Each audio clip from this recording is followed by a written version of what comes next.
Derecho, Arely Esmeralda Esquivel Martínez, que ella va a presentar el tema ¿Qué se requiere en México para que no aumente la corrupción? Posteriormente tenemos a la licenciada en Derecho, Fátima Armeaga García, que presenta el tema de la máxima publicidad, principio básico en la figura del testigo social. Ella es también estudiante del posgrado con línea de especialidad en políticas públicas. Y la licenciada en Actuaría, Maribel Ruiz Horta, también con línea de especialidad en políticas públicas, que nos presenta el tema la corrupción como factor en el índice del Estado de Derecho en México. Vamos a dar paso a la exposición de los temas que las compañeras han preparado. Tienen 20 minutos cada una y les pediría que fuera en el mismo orden en que han sido presentadas. Seguido a sus exposiciones, les pediría que en caso de que existan dudas o comentarios, pues bueno, fueran hechos a través del chat para que nuestras panelistas los puedan atender ordenadamente, y en caso de que también alguno de sus dudas o de sus comentarios se dirija a alguna de nuestras compañeras en específico, pues también lo manifiesten en el mismo chat. Si gustas, comenzamos, Arely, que eres la primera. No sé si vas a compartir presentación. Entonces te doy el uso de la palabra. Ok, May, muchas gracias. Sí, en un momento voy a presentar mis diapositivas.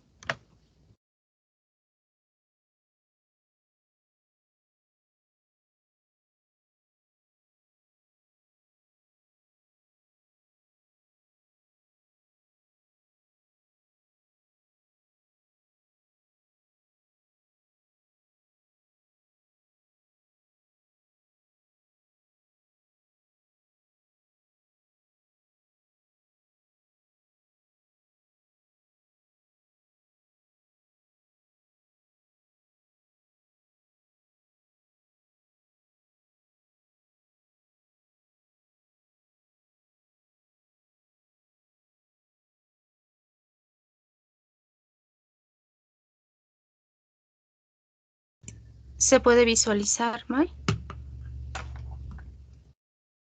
Se ve en blanco, ya se ve, Arely. Ah, ok, perfecto.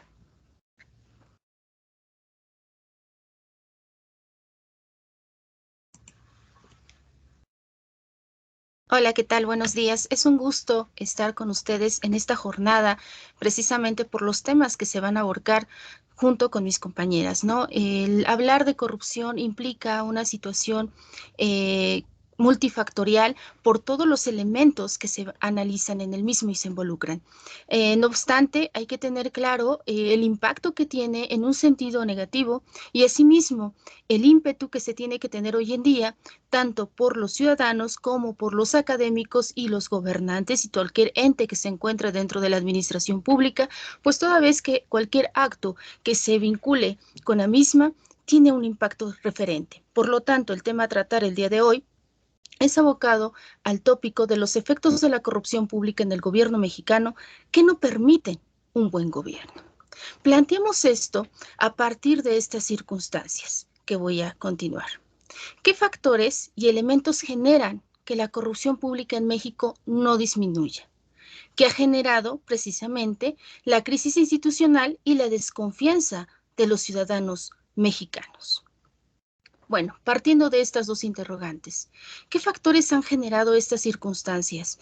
Bueno, de antemano tenemos unos a favor, unos en contra, que ahorita voy a presentar. Y de esta manera hacer hincapié que tenemos una situación alarmante, pero también que es un campo de acción que permite a cualquier persona interesada en estos tópicos a tratar para hacer ímpetu en este análisis respectivo. ¿Ok? Entonces, para iniciar hay que plantearnos qué es la corrupción para poder tener una idea clara y precisa de la misma y de esa manera poder relacionar todos los elementos. Bueno, en primer término, de acuerdo al español Manuel Villoro Mendieta, nos establece esta situación de la corrupción como un quiebre de las normas. Y este quiebre de las normas genera entonces actitudes que van en contra de los principios del buen gobierno. Es decir, no se están apegando a un Estado de Derecho, no hay principios de legalidad apegados en el actuar de aquellos que nos representan o del que está sirviendo a la ciudadanía. Asimismo, Eduardo Wills hace ímpetu también en ello, rescatando esta parte de Villoria y hace la corrección en su interpretación, aunado en determinar que esa autoridad va, obviamente, de acuerdo a sus funciones, beneficiar a un sector. Y este sector va a conceder beneficios y estos beneficios conllevan precisamente a que no se está actuando con una situación de una apertura a todos, es decir, se está beneficiando, no estamos siendo imparciales y no estamos siendo parciales, lo cual no es lo más idóneo ni lo más correcto.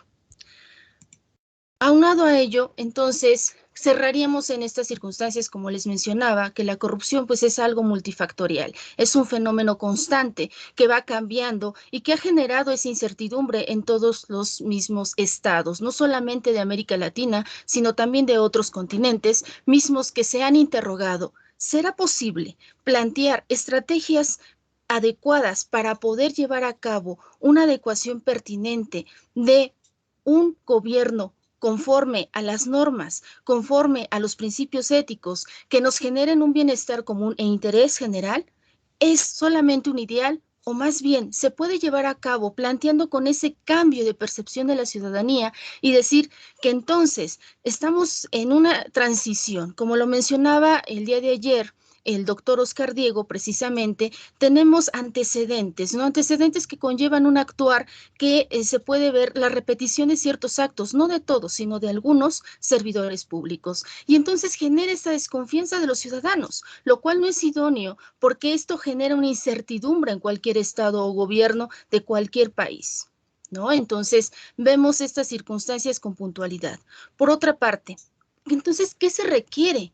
Si tenemos esta corrupción y esto me está generando esas limitantes para hacer un buen gobierno con las necesidades que hoy en día se tienen. ¿Y por qué planteo esto?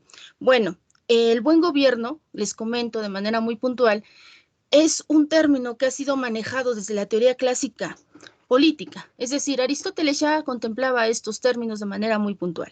Él decía que era esa situación en donde se va a vincular precisamente al gobernante y para ser gobernante también hay que saber aprender a obedecer.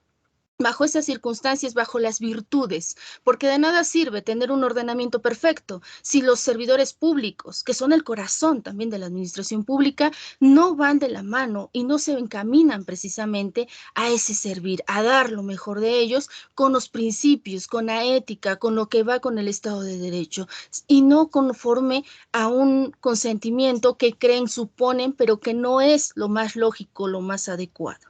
Entonces, ¿qué podríamos establecer a través de esto? Los elementos que vamos a plantear de un buen gobierno partiríamos de este Estado de Derecho, de esta cultura de legalidad, aunado a esa participación ciudadana, un gobierno abierto, un acceso a la información y transparencia, rendición de cuentas y códigos de ética. ¿Qué pasa en México? Bueno, vemos que un Estado de Derecho todavía falta. Tenemos sentencias, tenemos cintas cinematográficas como El debido proceso, que fue en el 2008, donde se planteaba cómo el sistema jurídico mexicano estaba endeble, cómo el sistema jurídico mexicano todavía vivía a través de esos procesos que eran de papel y que se determinaban sentencias sin conocerles razonamientos apropiados. Una participación ciudadana todavía es viable cuando, por ejemplo, en Zedillo, en el sexenio de este expresidente, Ernesto Zedillo, se planteaba esto, esa iniciativa de las asociaciones civiles donde empiezan a decir, oye, estamos aquí, somos ciudadanos, podemos ser escuchados para una política pública. Hoy en día, ¿hasta qué nivel se permite esa participación ciudadana? Un gobierno abierto que todavía, si bien es cierto, ha dado pasos México y ha sido considerado en España y otros países referente en cuestión normativa, pero en la cuestión práctica todavía tenemos cosas y aspectos que trabajar. Un acceso a la información y transparencia. Todavía falta, si bien es cierto que el acceso a la información es un derecho y también al planteamiento de poder llevar a cabo es una política pública que nos lleva de la mano con la transparencia, con los artículos constitucionales pertinentes. ¿En realidad lo tenemos? Entonces, ahí vemos esos frenos por parte de factores reales del poder, asimismo, como de los mismos servidores públicos que todavía no ven este enfoque. No podemos decir que todos, porque sería obviamente una falacia. Existen servidores públicos que tienen todavía esas convicciones y por ello podemos ver ciertos elementos que se ven palpables en la administración pública y que permiten que todavía el Estado mexicano esté dando, a lo mejor no las respuestas eficientes, pero sí en su momento necesarias de acuerdo a las necesidades. Esa rendición de cuentas que se ha planteado en un cuestionamiento de decir, bueno, la rendición de cuentas hasta qué punto. Y vemos que todavía existe esa situación de por qué voy a rendir cuentas, con qué finalidad. Y entonces entramos a casos graves y no graves de acuerdo al derecho administrativo y las leyes respectivas de responsabilidades de servidores públicos. Y finalizando, y el punto más esencial también es la cuestión de la ética pública. ¿Cómo vamos a llevar la aplicación de la misma para que entonces exista ese enfoque pertinente de todos, de los gobernantes como asimismo de los ciudadanos? ¿Qué implica esa ética? Bueno, es la ética pública, es la ética aplicada, esa ética que vamos a ver palpable no solamente en una situación gubernamental o un acto administrativo por parte de los servidores públicos, sino también que se vea palpable a través de la ciudadanía.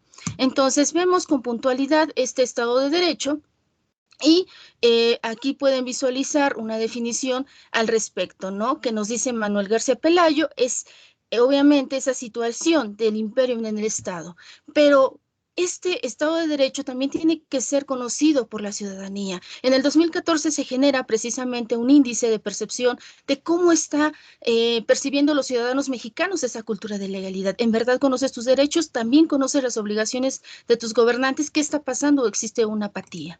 La participación ciudadana va de la mano, como les comentaba hace unos instantes, y entonces, ¿qué nos genera esa intervención? ¿Hasta qué punto? ¿Cómo podemos llevar de la mano para poder generar esa protección de derechos humanos o solamente dejarnos en un punto estratégico de decir, existe la participación ciudadana, pero hasta un punto limitante que no nos permite ese accionar del Estado, como se dice que es el gobierno, esa administración pública palpable que se ve en las actitudes y en los programas, incluso cualquier aspecto de la administración pública. Este gobierno abierto, entonces, como les mencionaba, no ha sido definido totalmente por todos los cambios, y lo dice la OCDE, son cambios constantes y que se van a adecuar a cada estado. Por lo tanto, es todavía un tema a tratar en este siglo XXI, principalmente, como menciona el CLAD, estamos en una década en la cual vemos con puntualidad estas circunstancias de cambios constantes, de decisiones. En los gobiernos actuales, latinos, europeos, asiáticos,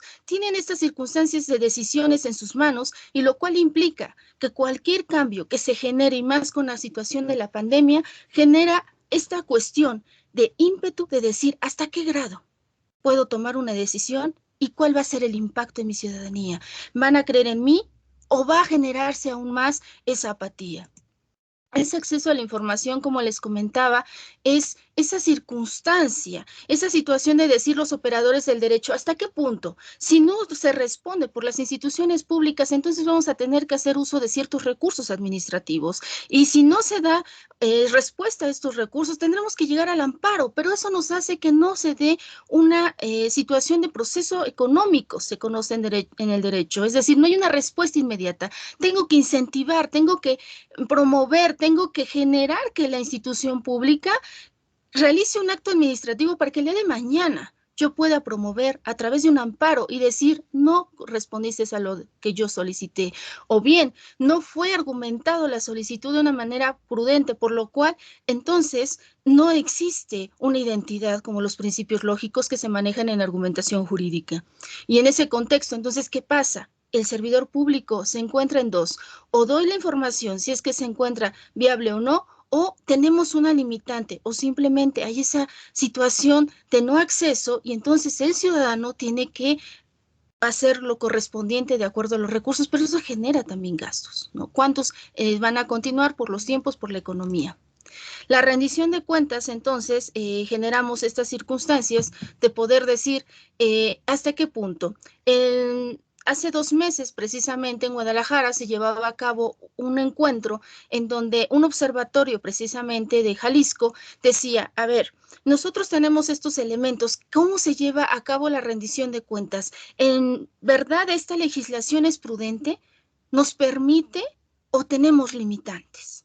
Y la rendición de cuentas en México ha tenido avances, pero aún persiste esa situación de decir, pero ¿por qué voy a rendir cuentas? Y entonces, al existir esa negatividad, nos prohíbe esa situación de poder dar buenas respuestas, buenos resultados a un buen gobierno. Y entonces vemos con puntualidad que empieza esa situación de una falta de confianza por parte de los ciudadanos hacia sus instituciones. Y eso es grave, porque en el momento que empezamos a caer en este tipo de circunstancias, empiezan las conductas antiéticas y es un círculo vicioso que puede generar que un gobierno empiece a tener ahí circunstancias que pueden generar que pueda estar endeble, lo cual no es viable para ningún Estado y mucho menos para el gobierno mexicano. Estos códigos de ética se han mencionado reiteradamente, pero hemos visto incluso en páginas oficiales donde se hacen mención de tenemos un código de ética, instituciones públicas y demás, pero ¿qué impacto tiene un código de ética?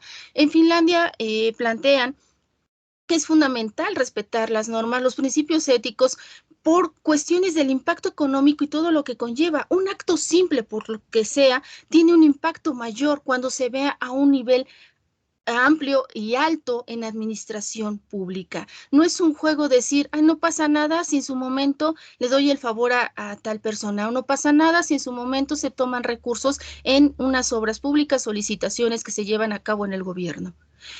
Finlandia estuvo en un congreso, los representantes de Finlandia, y entonces les preguntaban, bueno, ¿qué los finlandeses no son corruptos o son mejores humanos o qué está pasando con ellos? Y ellos simplemente dicen, no es que seamos mejores seres humanos, simplemente que nosotros sí nos apegamos, ni que seamos extraterrestres. Nosotros respetamos nuestro Estado de Derecho, los principios éticos, porque de aquí es un efecto que si va a favor, todos ganamos, si va en contra, todos perdemos. Entonces, es la importancia de ver estos códigos de ética no solamente como, ok, ya cumplí, ya lo tengo, etcétera, un requisito más, sino los efectos correspondientes que tiene el impacto de la ética pública hoy en día de este gobierno.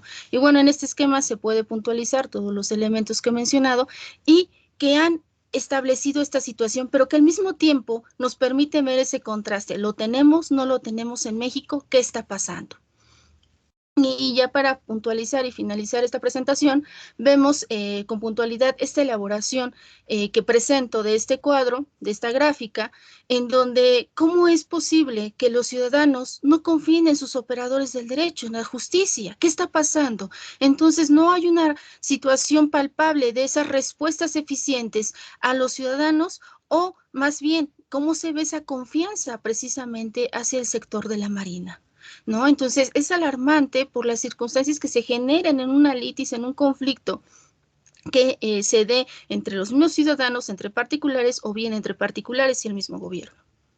Ahora bien, aterrizando todo esto, en los casos ya prácticos en materia municipal, también lo podemos ver en la situación de Jalisco e incluso del Estado de México. Tenemos un sistema que se ha integrado y ha iniciado con una situación de impulso por parte de la participación ciudadana de asociaciones civiles, ONGs y demás, en donde dicen, bueno, necesitamos un sistema anticorrupción. Y entonces se trata de implementar, se genera todavía, ahí hay unas situaciones que falta trabajar.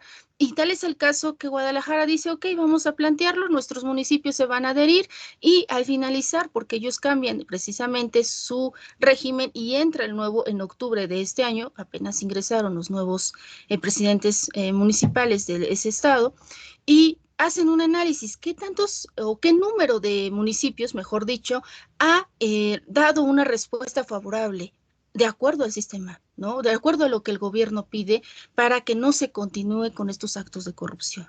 Y vemos que es un índice bajo, no llegamos ni al 50%. El Estado de México es una situación que también es alarmante porque si bien es cierto, hay avances precisos en este sentido, también tenemos un factor alarmante que en el municipio de Toluca no se generó esta institución anticorrupción a nivel municipal, lo cual entonces vemos que sí se está plasmando, pero la realidad contrasta con ello. Por ello, se exhorta entonces que todos estos elementos se vean palpables para poder decir qué se necesita para que tengamos un buen gobierno y al mismo tiempo frenar esa corrupción. porque son esa antítesis. Tenemos a la corrupción y tenemos al buen gobierno. De esa manera culmino mi presentación. Muchas gracias. Estaré atenta a cualquier situación. Es un honor estar con ustedes.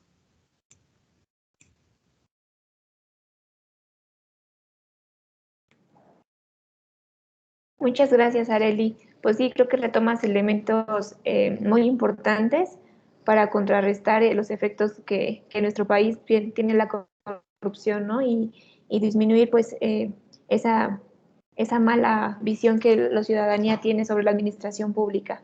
Entonces, bueno, si me lo permiten, damos paso a la exposición de nuestra compañera Fátima.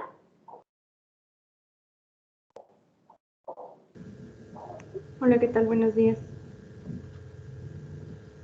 ¿Me escuchan? Buen día. Sí, sí se te escucha, Fátima. Muchas gracias.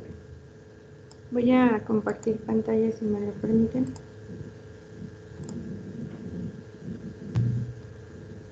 ¿Se ve? Sí, ya alcanzamos a ver. Muchas gracias. Pues bueno, agradezco la invitación por parte de la coordinación de la maestría, particularmente al doctor Gabriel, por hacernos esta invitación a participar dentro de este panel en el marco del Día Internacional contra la Corrupción. El tema que hoy les voy a presentar es denominado la máxima publicidad, principio básico en la figura del testigo social. Bien, como a manera de introducción y señalar algunos elementos que forman parte de la problemática de los testigos sociales, empezaré por decir que estos testigos sociales se configuran como un mecanismo de participación ciudadana con el propósito principal de coadyuvar en el combate a la corrupción. Mauricio Merino señalaba que la corrupción es el resultado de la ineficiencia gubernativa, pero también es una secuela de los sistemas que captura, que ha prevalecido a pesar de todo. Es así que, bueno, el índice de percepción de la corrupción señala a México como uno de los países más corruptos en América Latina. Y, bueno, a nivel mundial, pues él se posiciona dentro de los países con mayor índice de corrupción, ocupando la posición número 124, apenas entre los países como Bolivia, Kenia y Pakistán. Sin embargo, la OCDE, o la OCDE, la Organización para la Cooperación y Desarrollo Económicos, ubica a México en la posición 37 de los 37 países que la integran. Pues como se puede observar, el tema de la corrupción en México para el mundo, pues no tenemos una buena referencia. Estamos posicionados o rankeados como de los países con mayor índice de corrupción.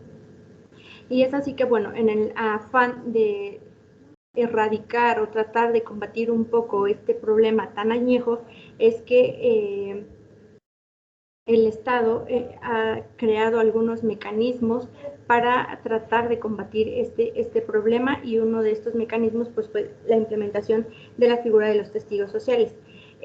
A lo largo de ya poco más de 10 años de su creación, no se han obtenido los resultados que se esperan. Sin embargo, pues bueno, en el ideal de esta figura o de esta creación de la figura, se instrumenta con la idea de ser o de ir construyendo un andamiaje que permita tener o dar mayor certeza y transparencia a las contrataciones públicas que realizan las entidades gubernamentales, para omitir o mitigar un poco este efecto de opacidad. Es importante señalar que, bueno, pues la transparencia dentro de estos procedimientos y la publicidad, pues requiere no solo de la participación del ente gubernamental, sino también de la participación de la ciudadanía en estos procesos administrativos, para fomentar la honestidad, la eficacia, la legalidad y la eficiencia de esta gestión pública, y así evitar un poco la discrecionalidad y los actos de corrupción. Es importante, pues, en este sentido, fortalecer la participación ciudadana para consolidar, como ya había dicho hace un momento, la transparencia y la corresponsabilidad de los ciudadanos y las autoridades en la administración de los recursos públicos que el Estado nos otorga a los entes gubernamentales. A manera un poco breve, señalaré algunos antecedentes de la figura del testigo social. Ellos nacen de una política anticorrupción en el periodo, a nivel federal, en el periodo 2006. Derivado de esta política anticorrupción es que se instaura la figura del testigo social en la Federación y años más tarde se instaura en el Estado de México, particularmente en el 21 de abril, el Ejecutivo emite un decreto en el que refiere la participación de los testigos sociales, pero es hasta 2010 cuando se adiciona un título al Código Administrativo en el que se reglamenta o se regula la participación de los testigos sociales en las contrataciones públicas. Y es en ese mismo año, en noviembre, cuando se instaura oficialmente el Comité de Registro de Testigos Sociales del Estado de México. Me permito señalar algunos antecedentes de esta figura. En el primer año en el que ellos, o que se instaura este comité para otorgar estos registros a las personas que estén interesadas en participar en esta figura de participación ciudadana, se reciben 19 registros, y 6 testimonios de participación. Es decir, que de las 19 personas que estaban registradas como testigos sociales, solo 6 de ellas o en 6 ocasiones pudieron participar en un procedimiento de contratación. No es una mala cifra, dado que, bueno, la instauración fue en noviembre y en el año siguiente es donde se pueden obtener estos resultados.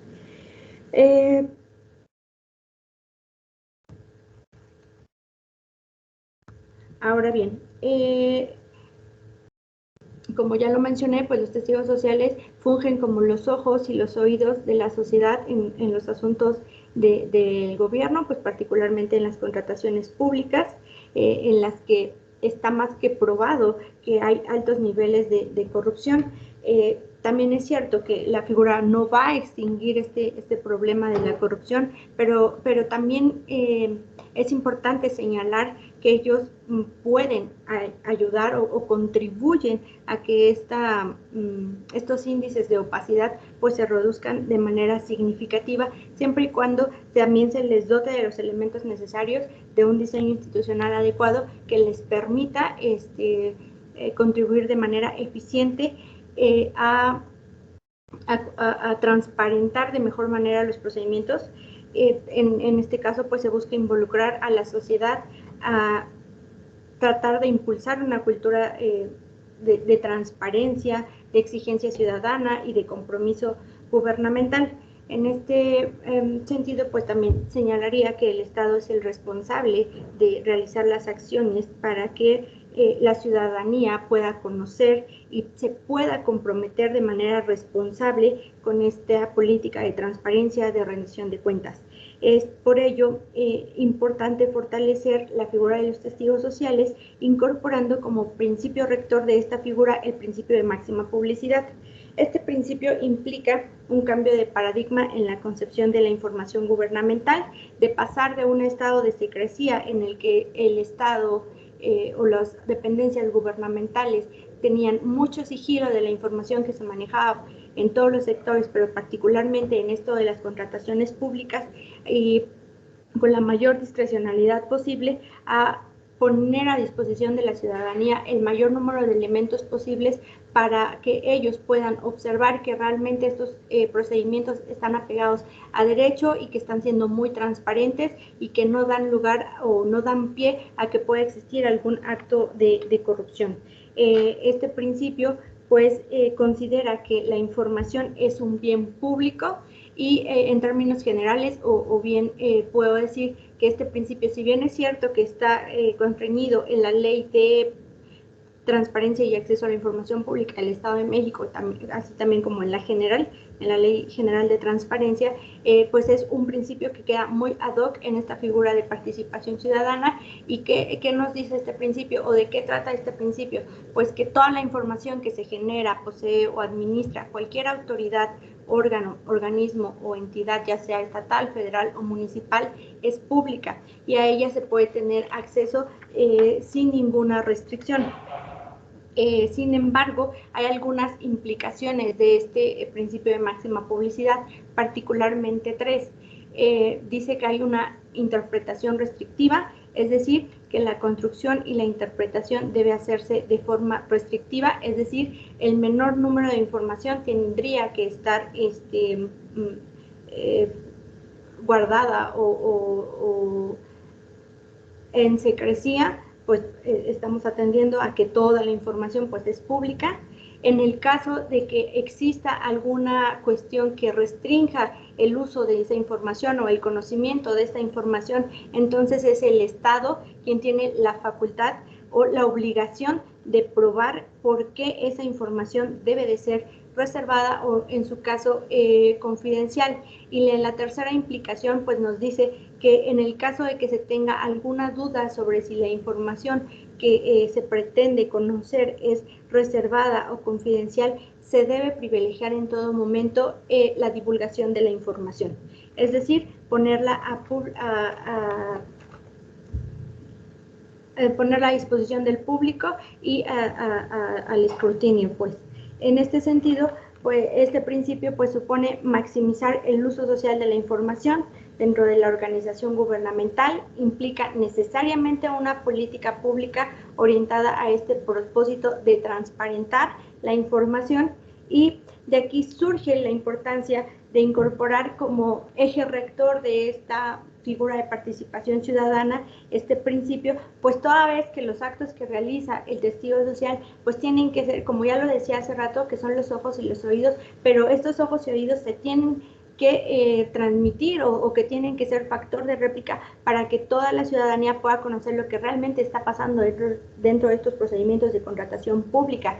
El testigo social ahora encuentra una limitante porque dentro de las atribuciones que le confiere el Código Administrativo señala únicamente su participación en la parte previa a la firma del contrato y hasta la firma del contrato, lo que limita de cierta manera un poco su participación al considerarse que ellos pueden ampliar sus alcances, toda vez que también se considera que en el mayor número de actos de corrupción se presentan no antes de la firma del contrato, no en las bases, no en las juntas de aclaraciones, sino también, acaso más, en las entregas de los bienes, en las obras, en la realización de las obras, cuando realmente es donde se elevan un poco los montos por los cuales ha sido contratada alguna obra, y que al final resulta que se inflan mucho los precios y nadie encuentra una explicación de por qué se hizo de esa manera. Entonces se considera un poco importante retomar este diseño de la figura del testigo social y ampliar sus alcances para que ellos puedan tener una mayor operatividad y para que realmente pueda tener los resultados deseados y alcanzar ese objetivo para el cual esta figura fue diseñada. Algunos de los resultados que puedo presentar hasta el momento en torno a la figura y su participación en las contrataciones públicas pues son los siguientes. Como lo comentaba hace un momento, en el año 2011, que fue cuando empezó a operar de manera formal el Comité de Registro de Testigos Sociales, se recibieron 19 solicitudes o se otorgaron 19 registros a personas tanto de físicas como morales para participar como testigos sociales, y solo 6 de ellas pudieron obtener o participar en algún procedimiento de contratación pública. El mayor año o el año en el que mayor número de participaciones se han presentado es en el año 2019, con 54 procedimientos atestiguados y 19 registros otorgados. Si bien es cierto, no hay una relación entre el número de participaciones que han tenido o el número de personas que se han tenido registro, pues también lo es que este refleja una mayor incidencia de los testigos sociales dentro de los procedimientos de contratación pública. También es importante señalar que pues va como que en tendencia a que se pueda tener una mayor participación de los testigos sociales. Creo aquí también es importante señalar que una de las deficiencias que se puede observar de manera inmediata es que las unidades contratantes emiten un pago, por así decirlo, por su participación a los testigos sociales, lo que limita un poco la participación de estos en estos procedimientos, pues no se cuenta con un recurso específico para poder hacer este pago, lo que limita en muchas de las unidades contratantes que no se pueda requerir esta participación. En esta gráfica podemos observar cuáles son las entidades en las que han participado los testigos sociales. Destaca el Instituto Electoral del Estado de México, el Instituto de Seguridad Social ICEMIN, la Secretaría de Finanzas, Radio y Televisión Mexiquense, el Poder Legislativo y el DIFEM, que son las unidades contratantes que han requerido un mayor número de testigos sociales. Por decir, el IEM es quien ha requerido en un año 17 participaciones de testigos sociales. Hay otras que solo han necesitado en alguna ocasión o que han llamado a los testigos sociales para participar dentro de sus procedimientos. Como se puede observar, pues es una gráfica muy dispersa porque no todos requieren o solicitan la participación de los testigos sociales. Y en esta gráfica podemos observar que pues quien ha requerido en un mayor número de ocasiones a los testigos sociales pues ha sido el Instituto Electoral del Estado de México. Por debajo está el Poder Legislativo y el ICEMIN, con algunas participaciones en menor grado. Y para concluir, pues voy a señalar algunas conclusiones parciales.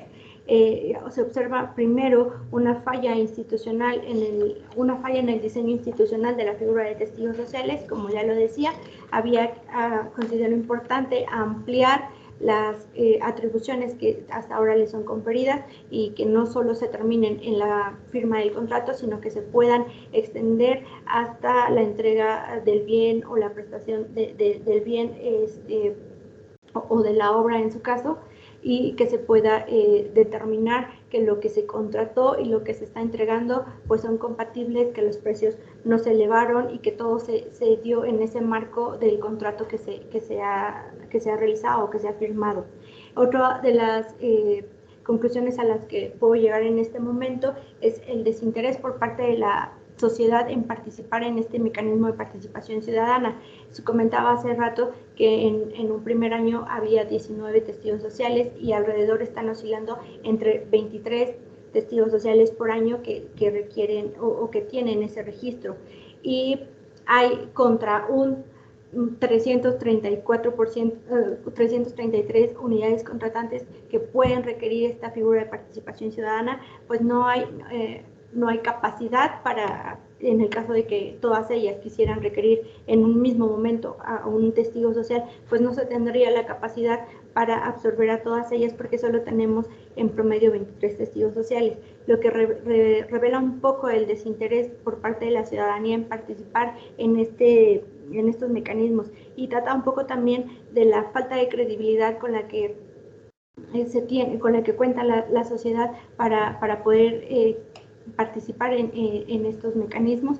La sociedad está como muy desinteresada y muy incrédula en las instituciones, entonces también es una cuestión que no abona en nada a la transparencia y que sí da mucho pie a actos discrecionales o de opacidad. Y en la tercera conclusión, que me parece importante, pues es incluir como eje rector, ya lo había dicho, a este principio de máxima publicidad, para que se pueda entonces someter al escrutinio público y entrar en ese debate democrático de la sociedad, de participar de manera activa y evitar un poco que se puedan dar actos de corrupción. Y por mi parte es cuanto. Muchas gracias. Licenciada Fátima, muchas gracias. Creo que has hablado de un tema bien importante y muy interesante. Y bueno, por último daríamos paso al tema que nos va a presentar la licenciada Maribel. Adelante.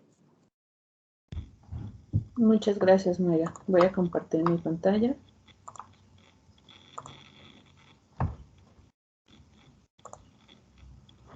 ¿Pueden indicar si ya se ve?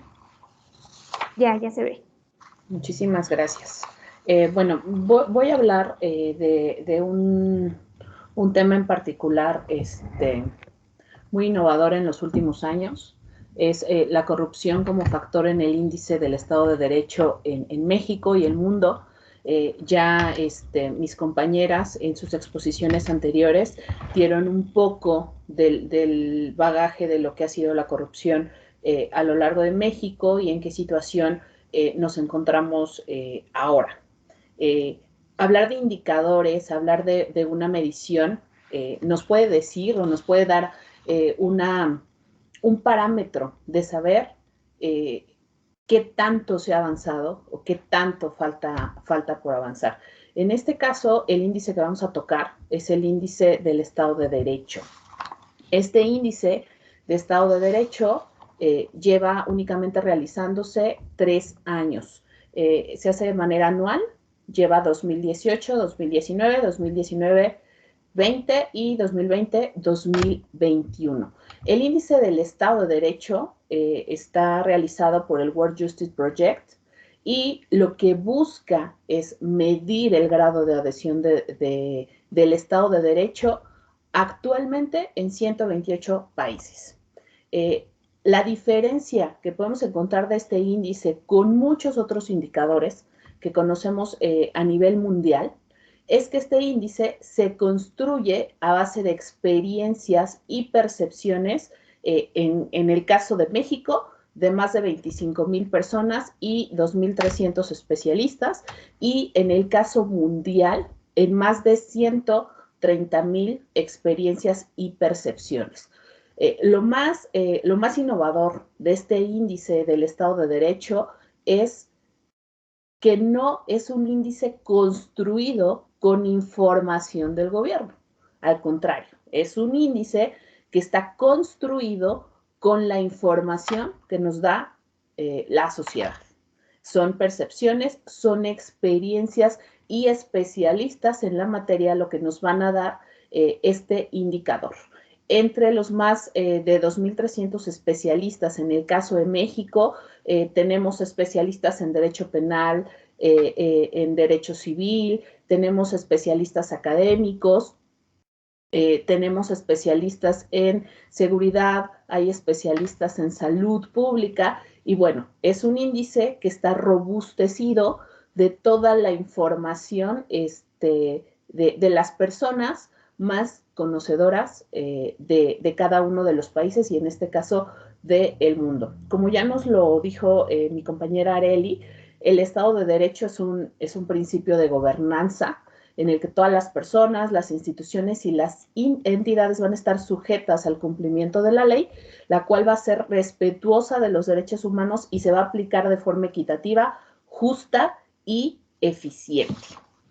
Para este caso, este índice va a tomar 4 factores importantes que sobre los cuales se van a construir los indicadores que les voy a dar a conocer, que son los límites al poder gubernamental, la ausencia de la corrupción, que es el tema que hoy nos trae aquí, el gobierno abierto, que ya también mi compañera Fátima habló un poco del gobierno abierto, los derechos fundamentales de la sociedad, orden y seguridad, el cumplimiento regulatorio, la justicia civil y la justicia penal.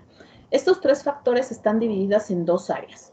El primero es que la ley impone límites al Estado y a sus agentes, que en este caso se construyen los primeros 4 factores sobre este criterio. El segundo es que el Estado va a limitar las acciones de quienes integran la sociedad con el fin de salvaguardar el interés público y sobre este se construye la otra mitad de estos 8 factores que son sumamente importantes. Bajo estos 8 factores se van a identificar fortalezas y debilidades institucionales de cada una de las entidades que se encuentran, ya sea a nivel mundial y en el caso de México, de las 32 entidades. Estos factores son construidos con más de 600 variables. Estas 600 variables se construyen a base de entrevistas que son realizadas a las personas, como ya se los dije, son personas especializadas y es la ciudadanía la que aporta su forma de experiencia a dar a conocer. Las características del Estado de Derecho son 4. Para el caso de este índice, que va a ser el Estado de Derecho en la práctica, es decir, vamos a ver realmente cuáles son los resultados que ha obtenido cada uno de los gobiernos, resultados e impactos específicamente en políticas públicas. ¿Quién nos está dando esos resultados y esos impactos a darlos a conocer? Pues la población. La población es la que nos va a decir si realmente se ha impactado o realmente se ve nulo la acción o el actuar del gobierno. Por otro lado, vamos a tener un marco teórico y multidimensional, mientras que otros índices se van a enfocar en temas específicos del derecho o la información va a ser obtenida directamente del gobierno. Este índice es proporcionado directamente por parte de la ciudadanía y es el respeto a los derechos de esta sociedad. El 3 es la perspectiva precisamente que nos va a dar la sociedad. Y por último, son índices que están adaptados a la realidad de cada uno de los países. Todas las entrevistas que se realizan y las variables para cada uno de los países, de los 128 que forman este índice, se construyen apegado conceptualmente y metodológicamente a las características de cada país. Es decir, que las preguntas no van a ser igual en todos los países, por lo tanto, es un índice que está basado en la adaptabilidad del propio país.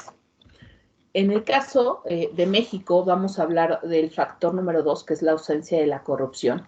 Este factor va a medir de forma definida los 3 poderes, el poder ejecutivo, el legislativo y el judicial en el sistema de seguridad y en la procuración de justicia. Y va a considerar 3 formas de corrupción: sobornos, influencias indebidas y la apropiación indebida de recursos públicos. Estas 3 dimensiones van a estar acotadas en 4 indicadores básicos. El primero es que las personas servidoras públicas del Poder Ejecutivo Estatal no incurren en actos de corrupción. El segundo es que las personas servidoras públicas del Poder Judicial no abusan de sus funciones para obtener beneficios privados o de índole personal. El tercero, personas servidoras públicas de los sistemas de seguridad y procuración de justicia no abusan de sus funciones para obtener este tipo de beneficios. Y la última es que las personas servidoras públicas del Poder Legislativo no abusan de sus funciones para obtener beneficios privados. Lo que podemos ver es lo siguiente. Como ya dijimos, va a medir prevalencia de sobornos, pagos informales, si hay asignación de contratos y adquisición gubernamental y obras públicas a través de un proceso abierto o son realmente limitados, como ya nos lo platicó mi compañera Fátima. Y lo que nos encontramos es que en el último reporte, el factor o el indicador de ausencia de corrupción que maneja México es de 0.27, en un intervalo que va de 0.16 a 0.95. Si nosotros estamos viendo, de acuerdo a números, nos encontramos muy por debajo de la mitad. Hablamos de que este tipo de índice es medido para 128 países. México se encuentra en el lugar 121. Ya mi compañera anteriormente les dio cuáles son los indicadores a nivel mundial. Y bueno, nos encontramos en que México está entre los 37 países más corruptos. Si lo vemos aquí, pues estamos prácticamente entre los últimos 10 lugares de este índice. Este es el ranking que podemos ver. Este ranking nos muestra cómo se encuentran algunos de los países en cuanto al índice general. Ya vimos el de corrupción, 0.27.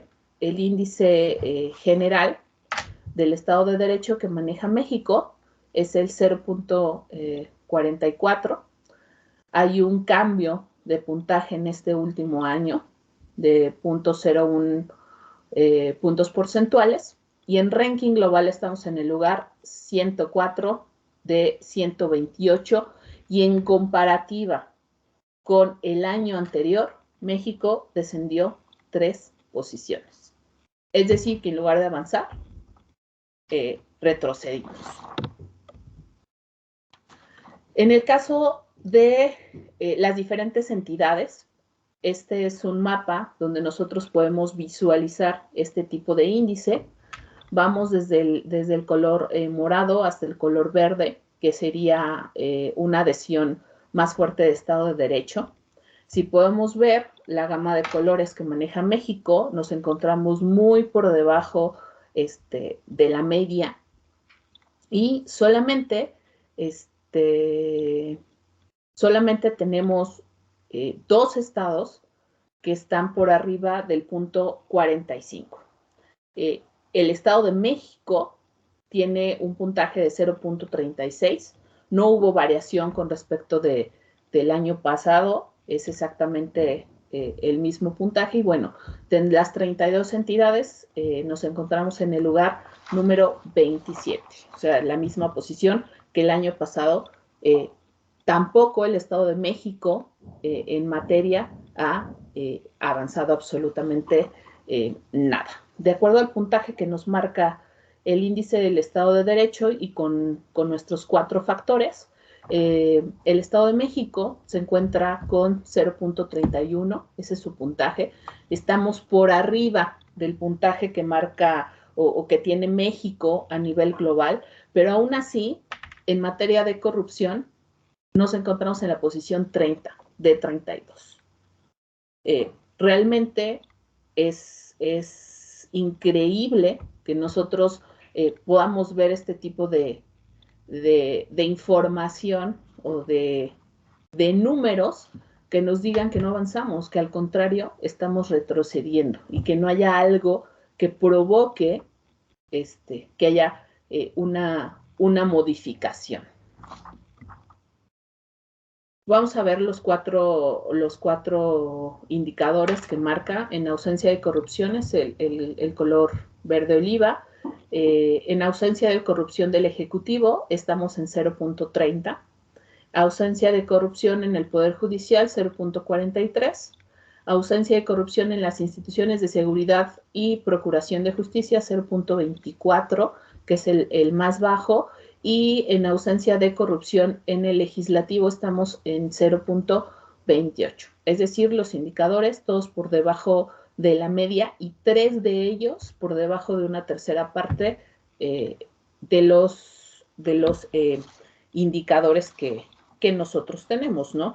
Estos indicadores lo que buscan, pues, es un equilibrio entre las reglas y los procedimientos que se tienen, y un análisis de características muchísimo más complejas, como la autonomía del derecho y la libertad, ¿no? Sin embargo, vemos pues que prácticamente en el Estado y en el propio país ese tipo de equilibrio no existe, ¿no? Lo tenemos completamente limitado. Y bueno, aquí podemos ver una comparativa en cuanto a entidades del 2018, 2019, 2020 y 2020-2021. Prácticamente el Estado de México se ha comportado de una manera normal, es decir, sin cambios significativos, sin que haya un avance, y lo más preocupante es eso, precisamente, que no haya un avance. No podemos mantenernos con un tema tan complejo sin poder avanzar, y permeando y seguir manteniéndonos en rankings que, en lugar de colocarnos entre las mejores o las primeras posiciones en temas innovadores, nos coloquemos en primeras posiciones en temas preocupantes como es la corrupción. Entonces, aquí la idea o el tema es que todas las personas, especialistas y todos los ciudadanos demos ese voto de confianza a construir nuevas leyes, a pedir que esta situación cambie y que estos temas, estos temas que son preocupantes e innovadores, vayan creciendo, pero para que en lugar de estar mostrando datos tan preocupantes como los que mostremos datos con cambios que realmente sean significativos, sean importantes y coadyuven tanto al Estado de Derecho de cada uno de nuestros estados como en nuestro país y del bienestar como sociedad. Y eso sería todo. Muchas gracias. Maribel, nos has mostrado, creo que cifras un tanto alarmantes, pero que al final nos indican que tanto en el orden federal como en el estatal, pues queda mucho por hacer en esta materia, ¿no? Entonces, bueno, los que nos acompañan, no sé si tengan alguna pregunta, algún comentario, los esperamos en el chat para que nuestras panelistas puedan irlos atendiendo.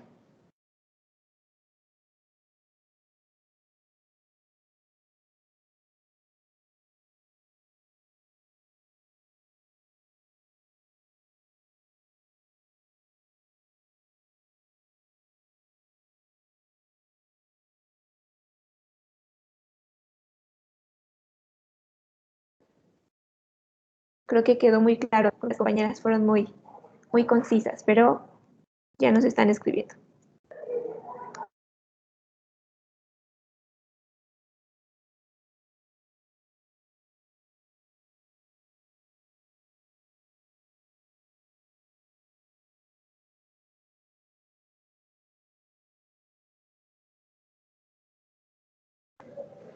No sé si alguna de las compañeras quiere agregar algún comentario, algunas reflexiones finales en función de lo que las demás pudieron ahí aportarnos. Nos dice Andrea que muchas felicidades.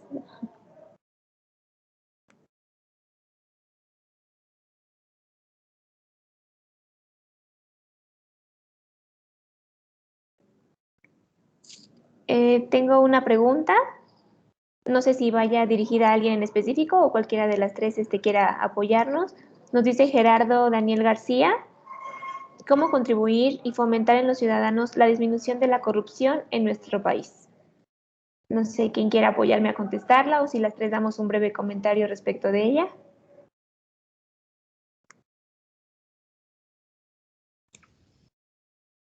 Como nos indiques, May. Pues si gusta darle y comenzar y ya que nos diga Maribel y Fátima si nos quieren complementar.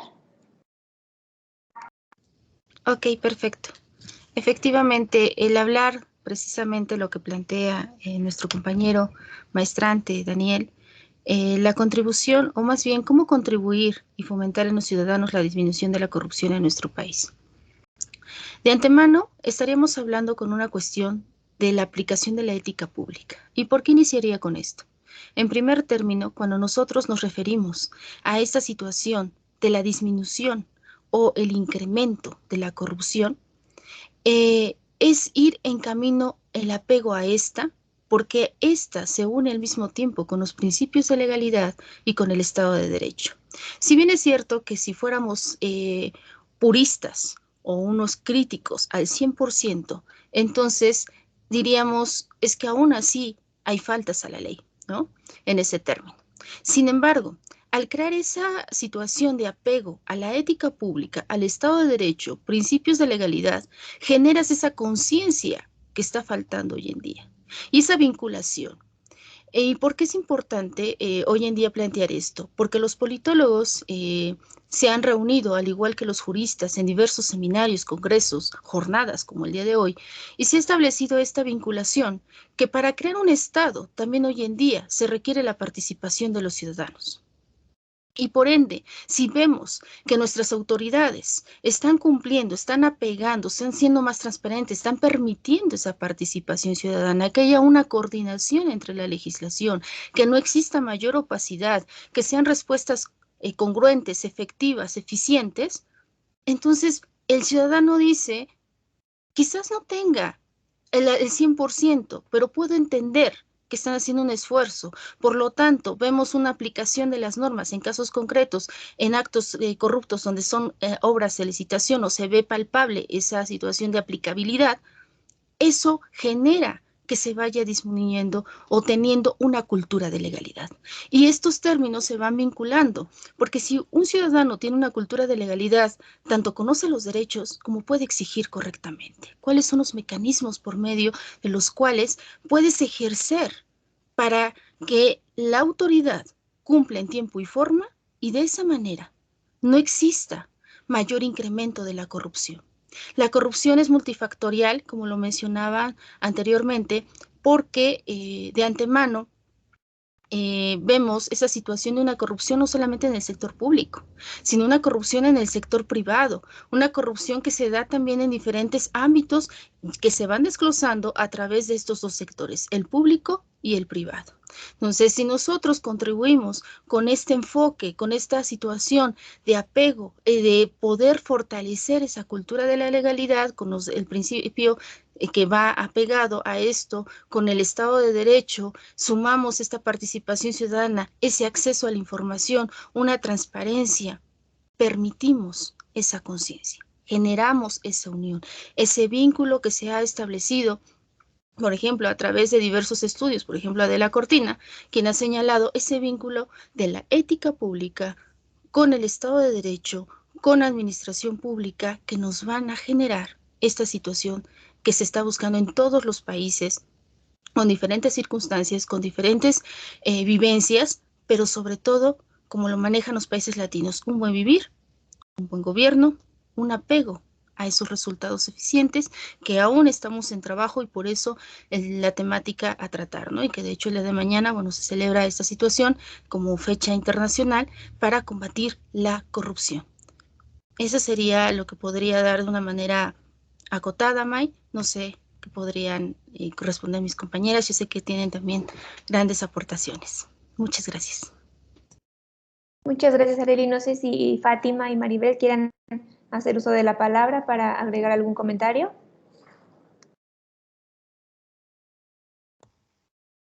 Gracias, Mayra.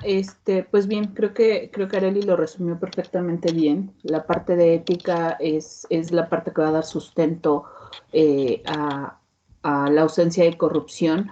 Y independientemente de la parte de ética, una parte muy importante es la parte de educación. Tanto en las instituciones educativas como la educación en casa. Bien nos decían a nosotros, y bueno, nosotros lo vamos a externar a las generaciones más jóvenes. Nosotros como adultos y con las vivencias que nosotros tenemos actualmente es con lo que vamos a crear a las nuevas generaciones y las vamos a hacer crecer. En nuestro sentido común como persona nos toca a nosotros también apoyar toda esta parte que el gobierno y que los expertos especialistas están tratando de solventar, ¿no? Crear herramientas que nos permita disminuir este tipo de problemáticas que en las últimas décadas han crecido exponencialmente. Entonces, como lo dijo Arely, apegarnos a esta parte ética y sobre todo educativa, creo que es lo que va a dar el apoyo para que las nuevas generaciones crezcan con bases muchísimo más fortalecidas y muchísimo más sólidas, que creen servidores públicos mayor calificados. Eso sería mi comentario. Gracias. Muchas gracias, Maribel. Tenemos una segunda pregunta. Héctor Francisco Nieto nos saluda a todos, buen día, y dice que es para quien guste atenderla. Él pregunta, ¿qué temas innovadores son necesarios en la importancia e importantes de implementar en las dependencias de gobierno para reducir la corrupción. Se refiere, además de estos temas tan importantes, a herramientas de innovación administrativas que ayuden a los funcionarios a trabajar con ética y principios de legalidad. No sé si Fátima nos puede apoyar en esta.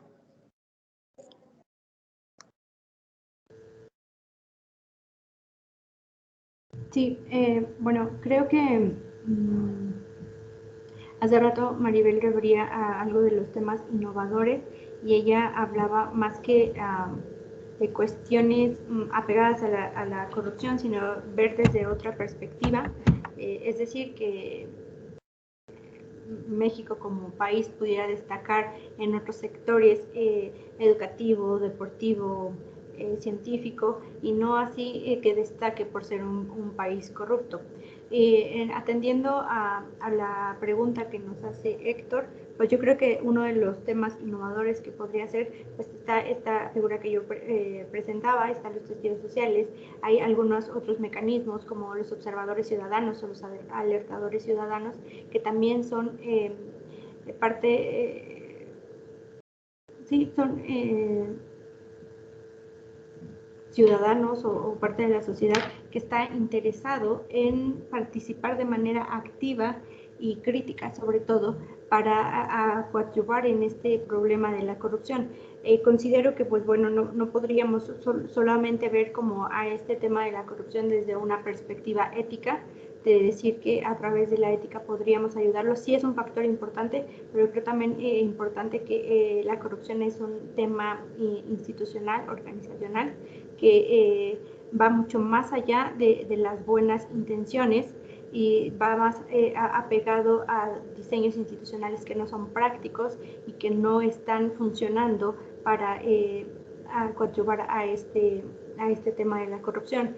En el caso que yo proponía, pues bueno, ellos, los testigos sociales, han aparecido como con esa idea de poder contribuir. Sin embargo, también ha sido un poco el Estado quien no los ha dejado crecer. Tan es así que en las gráficas que presentaba, pues ellos no hay un mayor índice de participación en la ciudadanía, no se han dado los resultados esperados, ellos no han, implementado o no han presentado algún indicio de que pudiera haber un tema de corrupción, y sin embargo siguen habiendo, ¿no?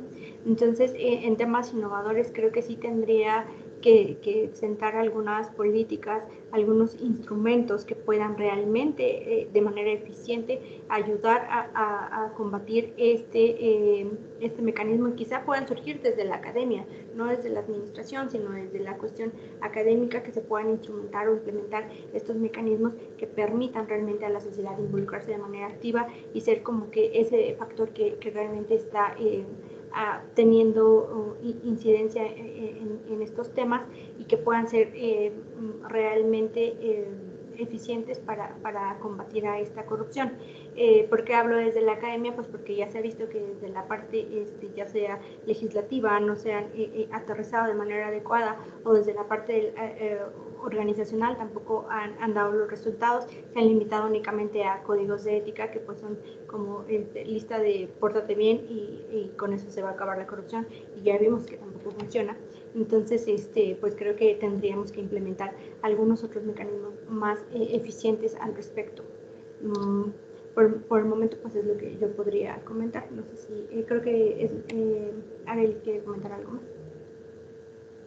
Sí, muchas gracias, Fátima. Adelante, Arely. Gracias, May. Efectivamente, bueno, Héctor, gracias por hacer esta pregunta. Yo creo que tiene un gran trasfondo, ¿no? El establecer esos retos. ¿Y por qué planteo esto? Para poder dar respuesta a tu planteamiento, que de verdad se me hace algo muy interesante, con un gran impacto por lo que conlleva, ¿no? Está siendo muy puntual en decir que, independientemente de lo que hemos mencionado, esas herramientas de innovación que ayuden a los funcionarios a trabajar con esta cuestión ética y principios de la legalidad. Si bien es cierto, como mencionaba Fati, y es lo que yo decía en mi exposición, cuando hay puristas, cuando hay críticos en ese sentido, dicen, bueno, ¿qué pasa con ética pública? Es un listado de virtudes, y después, ¿qué hacemos con interiorización? Que es un choque y es un trabajo emblemático. Sin embargo, también hay una situación alarmante y que se tiene que considerar.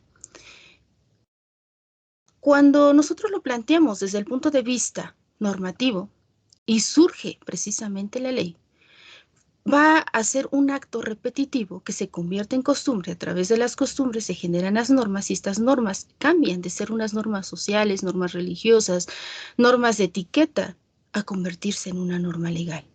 Por ello, el cambio de las normas en cada estado, en cada país, dependiendo a las circunstancias y dependiendo a las necesidades de esa población. ¿Y por qué menciono esto? Si tienes la curiosidad, y sé que lo vas a hacer, porque creo que eres una persona inquieta para hacer este tipo de planteamiento, es acudir a la ley de responsabilidades respectiva en el Estado de México, e incluso la federal, y puedes verificarlo. Al inicio te vas a topar con ciertos artículos donde se menciona precisamente ciertos elementos o ciertas características. Y esto va a retomarlo precisamente ¿quién? Los controles internos. Y esto en materia gubernamental no está en choque con la ética pública, ni con la filosofía política, ni filosofía jurídica. De hecho, van de la mano. A tal grado que incluso se hace mención de ellos mismos a través de unos términos que se van a englobar. A lo mejor no te van a decir, oye, pórtate bien, pero si tú incumples con esta norma, tienes como sanción o coacción y entonces son los efectos secundarios, ¿no? Ante ello, se ha planteado y se ha reestructurado y se ha trabajado en Finlandia, se ha trabajado con unos alemanes, se ha trabajado incluso también en esta situación en El Salvador. Y me van a decir entonces qué pasa con la ética pública. En El Salvador existe una legislación pertinente respecto a estos temas y se da un tribunal, ya está palpable. No obstante, no estoy diciendo que ya se solucionó ni que El Salvador sea el referente. No, simplemente nos da esa apertura de ver cuáles son los casos prácticos que están sucediendo en ese país. Y en verdad, ¿cómo se aplica esa ética pública? ¿Qué está pasando? Porque los que van a aplicar la ética pública no van a ser personas de un buen corazón en decir, me voy a sentar y yo te perdono. No, vamos a aplicar el Estado de Derecho, vamos a aplicar las normas, vamos a pegarnos a esa responsabilidad. A ver, ven para acá, tú eres un servidor público, estás dentro de la administración pública. ¿Cuáles son, de acuerdo a tu contrato que tú firmaste para tener las funciones correspondientes? De acuerdo a lo solicitado, de acuerdo a lo señalado, de acuerdo a lo que se ha iniciado un proceso inicial en este desarrollo en tu contra, ¿qué cumpliste y qué no cumpliste? Bajo esa tendencia, entonces se va a determinar lo que yo mencionaba hace unos instantes, es el servidor público ha incumplido con una falta grave o con una falta que no es grave. Si no es grave, la subsanas y no pasa nada. Es una llamada de atención. Pero si es grave, cuidado, porque entonces se sale del control y entonces sale esa situación que ya el Tribunal de Ética dice, a ver, vamos a hacerlo conducente para pasar a esa cuestión administrativa. Si es necesario, materia penal. Los códigos de ética, esa es la visión que me menciona Fati, ese contraste que hace, y aplaudo esa parte de mi compañera, porque me permite entonces retomar y poder contestar. El contraste de la academia o el contraste de los estudiosos de estas áreas con la realidad. Sí, efectivamente, y ese es el choque que se maneja en América Latina con Europa. ¿Por qué en América Latina? Y a veces es nuestra crítica que nos manejan. Venimos, implementamos, pero no sabemos los efectos. Ah, es innovador, ya estuvo, sí. ¿Y en verdad lo van a poder conceptualizar los efectos conducentes? ¿Y por qué a veces no se permite por todo lo que involucra? Por esos factores que se van a atentar incluso contra esas situaciones de poder y ello genera esas incertidumbres. En Europa no puedo generalizar ni vamos a decir que sean perfectos porque también carecen de una concepción y de ciertos países por su cultura del derecho social. Caso contrario que México, tal vez en ese contexto académico, ideales planteados en nuestra Constitución está, que todavía falta palparlo, que todavía falta que se aterrice, ¿no? Pero no obstante a ello, hay una situación muy puntual que hay que destacar. Allá los códigos de ética están mencionados, pero son parte de ese proceso cuando tú firmas como servidor público. En cambio, aquí en México, en América Latina, la mayoría ¿cómo lo concibe? Ah, pues pórtate bien, es un principio, es como de haz las cosas bien, ¿no? Sé bueno, sí. Pero nada más lo toma como, ah, está bien, ya aquí ya generamos un código de ética para que no me digan nada. Pero ese no es el impacto. Ese no es el trabajo de la ética pública. Y ese es el problema a la hora de aterrizarlo, ¿no? Ese es el problema de los mexicanos, de los latinos y de la gran mayoría de los países que no hemos podido entender esta parte. Hay una nueva estructura que maneja el CLAD y yo te exhorto y exhorto a todos los presentes que a lo mejor no lo conocen o quizás sí lo conocen, porque bueno, tenemos también aquí compañeros maestrantes y que tienen una formación muy propia, a tal grado que hace ímpetu en esta infraestructura. Esta infraestructura reta y dice, bueno, tenemos una administración pública, necesitamos esa innovación, término destacable que ahorita se está manejando hoy en día en el CLAD, ¿no? Y que se está planteando en la nueva gestión con una nueva postura de la cuestión neopública. ¿Qué pasa ese contraste de lo privado con el sector público? ¿No? Entonces, ahí vemos esa situación, Héctor, que nos permite. ¿Cuáles serían esos temas? Esa infraestructura ética, pero aplicada. No solamente en decir, ok, sí me estás diciendo esto, se manejó en la teoría política clásica de los Aristóteles, que surge y vas a darte cuenta cuando tú ahondes más que varios autores lo retoman por todo el impacto, para bien o para mal, para críticas o no. Yo creo que esto es reconstructivo, ¿no? El punto es, esos temas innovadores es aplicar, por eso yo decía, el Estado de Derecho va de la mano con ética pública, con la política que es inherente, con la administración pública, para ahora sí aterrizar en las acciones pertinentes del gobierno. No podemos, imagínate, aquel servidor público que cumple con sus funciones está aplicando esos principios de la ética pública. Si no tiene llamadas de atención, si no hay unos procesos en contra de su parte, está cumpliendo. No estamos diciendo en otras situaciones, sino factiblemente en cómo se ve de acuerdo a la administración pública, de acuerdo a un proceso administrativo y de acuerdo a la ley. ¿Qué está pasando?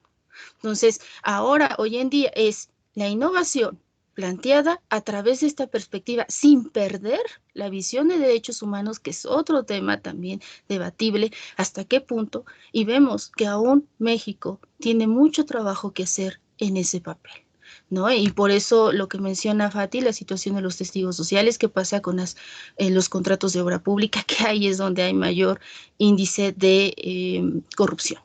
Ponemos numeritos de más, ¿no? Aunque no sea cierto. Y esa es la realidad que se está viviendo, no solo en México, sino en otros países. Y es el reto que hoy en día se da y que incluso Jalisco está trabajando en sus observatorios para que esa situación de la ética pública vaya de la mano con la transparencia y rendición de cuentas para la aplicabilidad de un proceso o un debido proceso en materia administrativa y de esa manera existan menos casos de corrupción por parte de nuestros servidores públicos. Eso es lo que podría contestar hasta el momento, Héctor, y muchas gracias por tu pregunta. Muchas gracias a ti, Areli. Pues en vista de que no hay más comentarios o más preguntas, daríamos por terminada su... Ay, creo que tiene alguien levantado. Ah, doctor Gabriel, ¿quiere hacer una participación? No, creo que no. ¿Sí? No, solamente felicitarles por la actividad. Muchas gracias, doctor.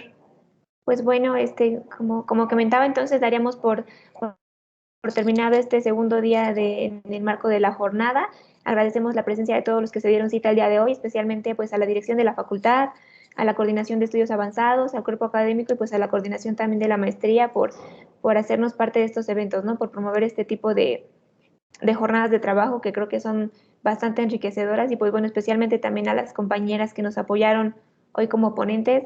Creo que es muy importante que nos compartan de sus conocimientos y del resultado de los trabajos que en estos temas que deben de ser de interés no solo para nosotros como comunidad académica, ¿no? Sino también como de interés para la sociedad en general. Y pues bueno, no me resta más que agradecerles y pues sería todo el día de hoy. Muchas gracias.